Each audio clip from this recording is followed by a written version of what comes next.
মানুষের জীবনে শারীরিক সুস্থতা যেমন গুরুত্বপূর্ণ, তেমনি প্রয়োজন মানসিক সুস্থতাও।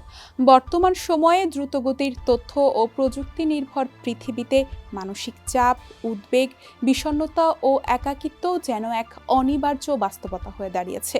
এই প্রেক্ষাপটে বিবলিওথেরাপি বা বইয়ের মাধ্যমে মানসিক স্বস্তি একটি প্রাচীন অথচ আধুনিক প্রেক্ষাপটে পুনরুজ্জীবিত ধারণা হিসেবে বিশ্বজুড়ে গুরুত্ব পাচ্ছে। বিবলিওথেরাপিতে মূলত পরিস্থিতির সঙ্গে মিল রেখে কয়েকটি উপন্যাস পড়ার পরামর্শ দেওয়া হয়, যেখানে বইগুলোর চরিত্র ও তাদের অভিজ্ঞতা নিজের সংকট বুঝতে, একাকিত্ব কাটাতে এবং মানসিকভাবে ঘুরে দাঁড়াতে সাহায্য করে। দেশের মানুষকে প্রতিদিন সুরক্ষিত রাখার প্রত্যয় নিয়ে সেফটি কেবলস সহ এলো সেফ সিলিং ফ্যান।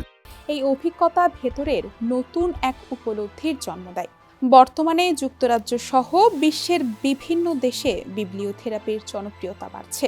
এই পদ্ধতিতে শুধু উপন্যাস নয়, আত্ম উন্নয়নমূলক এবং তথ্যমূলক বইও ব্যবহৃত হয়। অনেক ক্ষেত্রে মানসিক সুস্থতা বাড়ানো, কঠিন সিদ্ধান্ত নিতে সহায়তা করা কিংবা নির্দিষ্ট কিছু মানসিক সমস্যার চিকিৎসায় সহায়ক হিসেবে বইয়ের পরামর্শ দেওয়া হচ্ছে।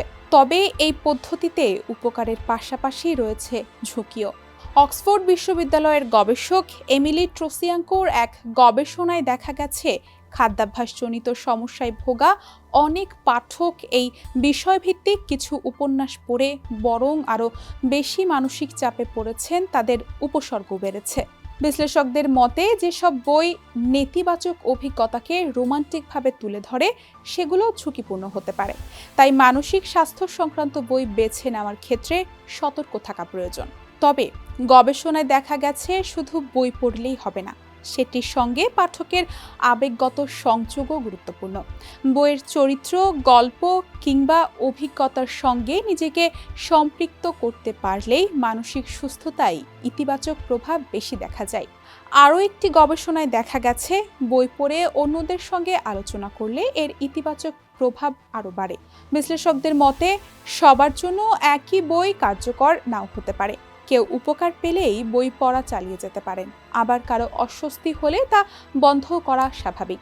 প্রয়োজনে চিকিৎসকের পরামর্শ নিয়ে মানসিক স্বাস্থ্য সেবার পাশাপাশি বইকে সহায়ক মাধ্যম হিসেবে ব্যবহার করা যেতে পারে।